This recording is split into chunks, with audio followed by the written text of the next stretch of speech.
Buenos días, buenas tardes, buenas noches a todos los que estén viendo esta presentación. Recordarles que en periodización del entrenamiento quedamos en esta diapo bastante tiempo recordando cuáles correspondían los componentes de la carga según el ejemplo de la resistencia o la fuerza principalmente. Como breve resumen, nosotros quedamos que la intensidad del entrenamiento correspondía a la calidad del entrenamiento. En un caso de un entrenamiento de fuerza hablábamos del peso o del RM, y en el caso de un trabajo de resistencia podría ser la frecuencia cardíaca, podría ser el consumo máximo de oxígeno, podría ser la cantidad de lactato, podría ser la velocidad del trote, etc. Y el volumen del estímulo o el volumen de la carga, recordemos que hablamos de las series o las repeticiones, la distancia recorrida o también el tiempo. Ahí está lo que conversamos bastante durante la clase la semana 4. La frecuencia del estímulo, vimos que dependiendo de cuál era el estímulo, íbamos a tener una mayor o una menor frecuencia del estímulo semanalmente. Generalmente el volumen se cuenta de forma semanal, pero esto también podría ser de forma mensual. Y la densidad del estímulo es la relación entre el tiempo de trabajo y la pausa. Por ejemplo, si yo trabajo 2 minutos y descanso 2 minutos, tenemos una relación de 1:1. Si yo trabajo el ejercicio 2 minutos y descanso 4 minutos, voy a tener una relación de 1:2. Y la relación del estímulo o la densidad es muy importante, sobre todo en personas que están empezando. Siempre se invita una relación 1:2, 1:3 para una mejor recuperación.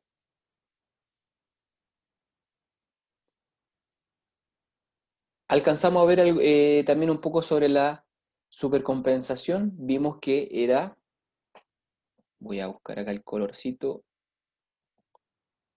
que era muy importante esto que estaba acá, que era nuestro nivel, que dependiendo de nuestro nivel y de la intensidad, sobre todo, de la intensidad del ejercicio, era cuánto íbamos a bajar el rendimiento. El rendimiento siempre va a bajar, siempre va a bajar después de un entrenamiento. Mientras más intenso es el entrenamiento, más vamos a bajar.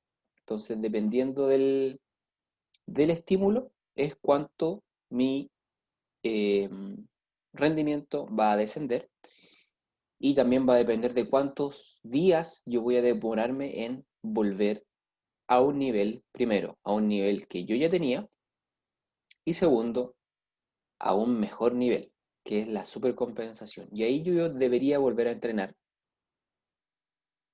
vuelvo a bajar, vuelvo a subir, y yo debería, ¿cierto?, estar constantemente supercompensando y, y mejorando el rendimiento. Esa, esta forma de entender el entrenamiento se combina con mucha teoría de saber cuánto y cómo afecta algún estímulo y la experiencia también.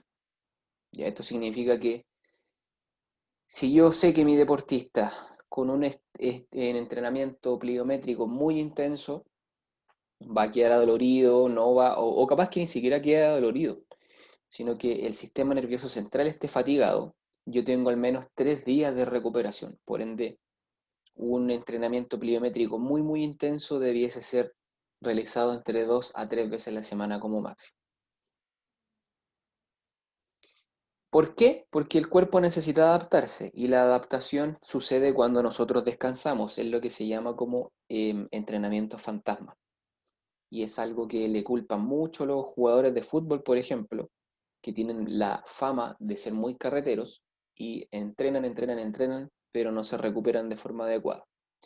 Entonces, para nosotros provocar buenas adaptaciones en el cuerpo, el entrenamiento tiene que ser muy bueno, pero la recuperación también tiene que ser adecuada. Y ahí está, esta adaptación sucede cuando no están entrenando, cuando están descansando, cuando hay buena alimentación, cuando hay un buen dormir. ¿Ya? Entonces, Si nosotros vamos incrementando la carga, obviamente vamos a provocar una adaptación y vamos a mejorar el rendimiento. Si nosotros dejamos de entrenar acá, vamos a volver como estábamos antes. Y si la carga es excesiva, yo voy a provocar una mala adaptación y voy a disminuir el rendimiento. Por eso que es muy importante la experiencia que yo tengo como entrenador, conocer a mi deportista, etc. Y esto es lo que pasa tenemos tres opciones como supercompensación. Una supercompensación ideal, donde vemos que estábamos acá y llegamos acá arriba, ¿cierto? Una supercompensación tenue, muy, muy pobre, porque el estímulo no fue lo suficientemente adecuado, y un sobreentrenamiento, donde partimos acá y terminamos acá abajo. Aquí el entrenamiento fue muy intenso y el entrenamiento fantasma no existió o no se respetaron todos los procesos de recuperación, ¿ya? Tenemos ese problema con el sobreentrenamiento. Una adaptación específica habla que, debido a que las adaptaciones son altamente específicas para el tipo de entrenamiento que se sigue, este debe basarse en el sistema energético dominante del deporte. Esto es muy importante. Si yo quiero ser explosivo, es muy difícil que yo mejore mi fuerza explosiva trotando. En pocas palabras, yo debo entrenar para lo que yo quiero jugar o para lo que yo quiero mejorar en alguna capacidad. Y dentro de las adaptaciones encontramos tres. Encontramos una adaptación neuromuscular que tiene que ver con dos aspectos, con el aspecto del sistema nervioso central, la fuerza y la masa muscular. Metabólico con todo el funcionamiento del cuerpo en general, todo el funcionamiento, todo el sistema, toda la maquinaria enzimática, que son proteínas especializadas, hacen mucho mejor la pega a nivel celular. Y la adaptación cardiorrespiratoria más orientada a deportes de resistencia. Entonces, dependiendo del estímulo, nosotros vamos a tener todas las adaptaciones que se puede, pero si nosotros nos dedicamos a una sola, sobre todo en estos dos aspectos, acá o acá, va a ser mucho mejor entrenarlas por sí solas si yo quiero tener un máximo rendimiento en alguna de ellas. Repito, ¿puedo mejorar ambas? Sí, pero siempre va a ser mucho mejor. Si yo quiero aumentar más una, debo dedicarme con exclusividad. Vamos pasando, que no es tan importante esa diapo. Y respecto a las adaptaciones, lo que hemos conversado, hay ciertas fases en las que yo voy adaptando, ¿cierto? Hay ciertas etapas o efectos del entrenamiento que deben respetarse. Yo tengo un efecto inmediato del entrenamiento, que es un efecto agudo.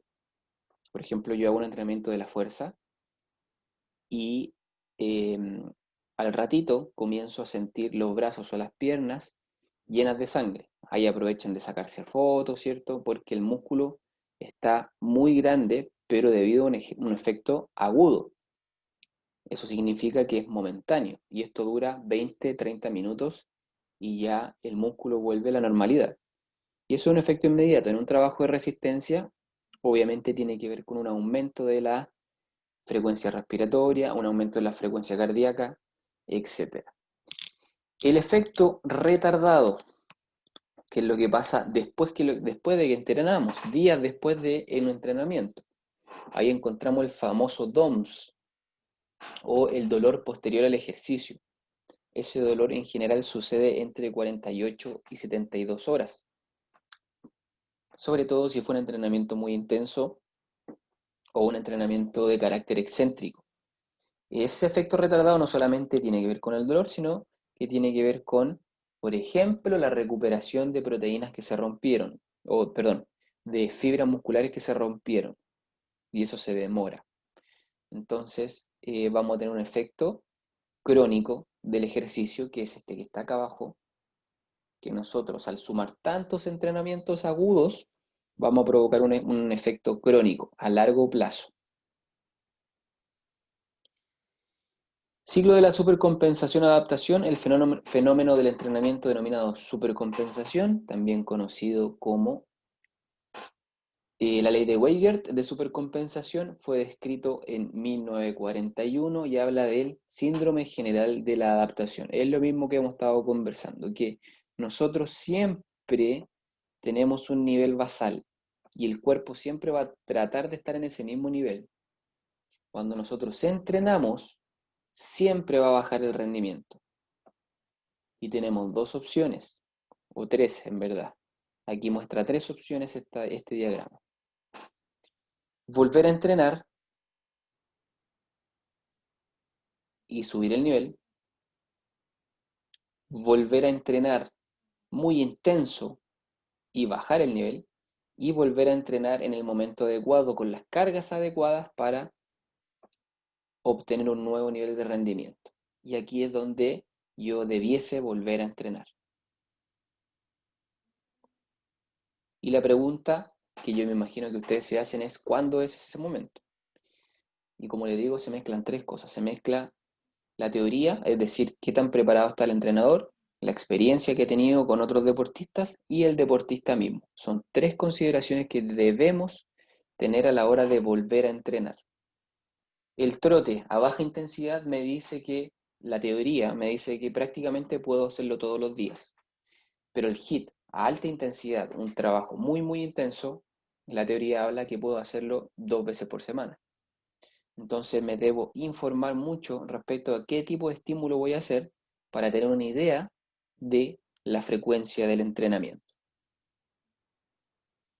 Supercompensación, lo mismo, hablamos de un estímulo, fatiga, perdemos rendimiento, supercompensación, involución. Hay una forma muy fácil que se usa mucho para saber cómo está mi deportista si está en óptimas condiciones para volver a entrenar, sobre todo en la fuerza. Yo mido, antes de entrenar, mido su test de salto, ya que puede ser un CMJ, un test de Sargent, y obviamente al otro día, probablemente su rendimiento en el test de salto no va a ser el más adecuado. Si yo quiero volver a entrenar, pasan un par de días, 3 días, y yo espero que esté súper compensando, hago el test de salto y al menos debe estar el test de salto igual que el del inicio o inclusive un poco mejor. Entonces ahí tengo una forma muy sencilla de saber cuándo volver a entrenar. Existen otras formas también que son algunas encuestas que se transforman en un detalle numérico. Le pregunto al sujeto cómo durmió, cómo está, si está estresado, si le duele la musculatura. Son preguntas que se transforman en un índice y ese índice me va diciendo si puedo volver a entrenar o no. Y lo mismo, sobreentrenamiento, un entrenamiento aquí, un sobreentrenamiento, un entrenamiento ineficaz. Y finalmente vamos a hablar un poco sobre los sistemas energéticos, que es algo que ustedes ya debiesen manejar hace rato. Rápidamente, nosotros tenemos tres sistemas energéticos, un sistema energético anaeróbico aláctico y láctico. Dentro de los anaeróbicos tenemos estos que están acá y que son los que predominan aproximadamente hasta los 2 minutos. Hasta ahí. Ahí está lo anaeróbico. Y lo aeróbico predomina desde los 2 minutos en adelante. ¿Ya? En líneas generales, nosotros tenemos que el sistema más potente es el sistema de los fosfágenos, que es el ATP, PC o CP, que es la fosfocreatina. Y ese participa, lo vemos aquí con estas dos curvas, este es el ATP y este es la fosfocreatina, que se agota muy rápido. Y ahí prácticamente está hasta los 15 segundos más o menos predominando la fosfocreatina. Esta creatina es un derivado de las proteínas, se compone de 3 aminoácidos y la encontramos de forma natural en los alimentos, principalmente cárnicos, en la carne, o la encontramos como suplemento deportivo para mejorar todo lo que sucede aquí a alta intensidad. Luego de eso, entre los 20, 30 segundos hasta los 2 minutos, tenemos la predominancia, perdón, predominancia anaeróbica láctica, ¿ya? Y lo que va en aumento es siempre participando el sistema aeróbico, que puede durar horas o días. Y acá abajito tenemos una tabla de resumen que cada autor va a plantear diferencias en el tiempo de predominio.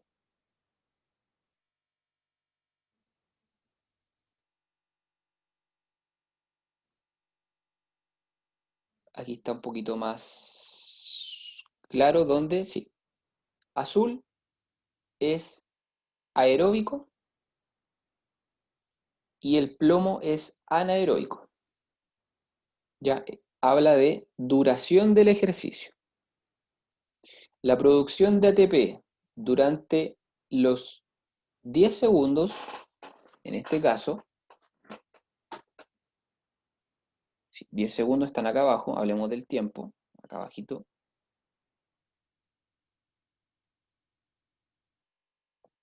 ¿Ya? Y esto debiese estar al revés, si mal lo entiendo. Sí, porque aquí la producción de ATP durante el menor tiempo es anaeróbico. En esta parte, toda esta parte es anaeróbica, principalmente. Y la segunda parte, desde los 2 minutos aproximadamente, marcando acá, es aeróbico. Entonces voy a marcar acá. Esto es anaeróbico, que puede ser anaeróbico aláctico primero y luego anaeróbico láctico y luego pasamos a una fase más aeróbica. Es muy importante entender que aquí no hablamos de exclusividad, sino que es predominio. Todos los sistemas de energía van a trabajar al mismo tiempo. Entonces, no podemos decir que siempre vamos a estar en una fase anaeróbica o que siempre vamos a estar en una fase aeróbica. ¿Ya? Aquí tenemos ejemplos un poquito más claros porque lo incorporamos con deportes y aquí sí que queda más claro y más fácil de entender. Vamos a marcador nuevamente.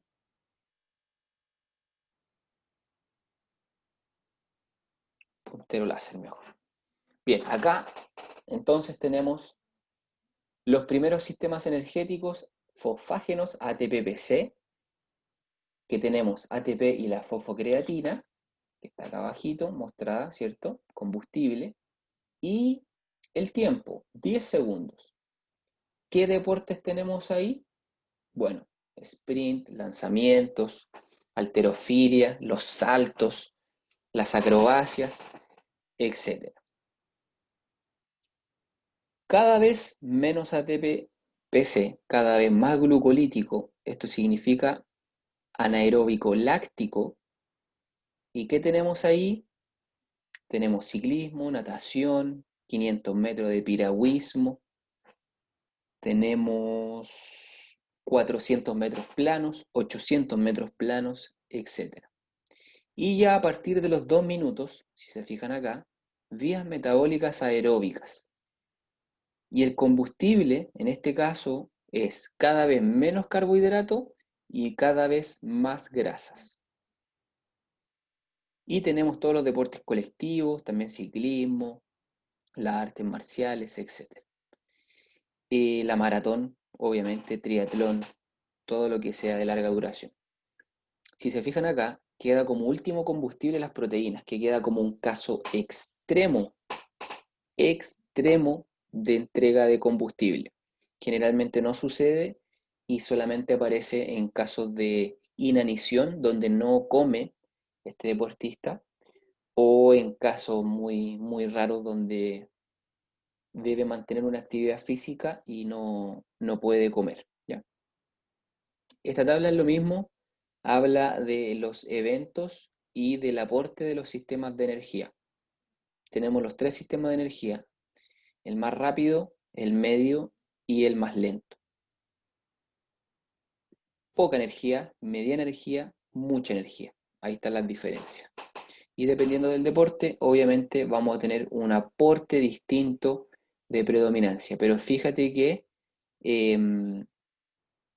solamente acá lanzamientos tenemos cero aporte de los saltos, y en los lanzamientos tenemos cero aporte del sistema aeróbico. En la mayoría, y si no en casi todos, hay predominancia y todos participan, no hay ninguno exclusivo. Bien, como conclusión, y obviamente esto va para la clase del día miércoles, sí, miércoles, traigan preguntas respecto a lo que vimos. Respecto a la conclusión, propósito del entrenamiento es en incrementar el rendimiento del deportista, es incrementar el rendimiento del deportista. Respetemos los procesos, las fases, y el proceso de entrenamiento generalmente dura años. Ya hablamos de 10 años para llegar al alto rendimiento. Muy importante controlar la supercompensación. No sé por qué aquí el profe escribió tantas veces con N. La supercompensación pareciera ser una herramienta fiable para controlar la carga. Ahí le di algunos ejemplos para manejar y saber si puedo volver a entrenar o no. Y una buena comprensión de los tiempos de recuperación de los sistemas energéticos podría optimizar el rendimiento deportivo. Por ejemplo, se usa mucho en los deportes colectivos que juegan 2 veces por semana o inclusive 3, recuperar rápidamente los niveles de glucógeno. Ya eso acelera mucho la recuperación y optimiza el rendimiento deportivo. Muchachos, muchachas, espero que vean esta mini cápsula y anoten preguntas, que de eso se va a tratar la próxima clase en vivo y en directo. Un abrazo a todos, que estén bien.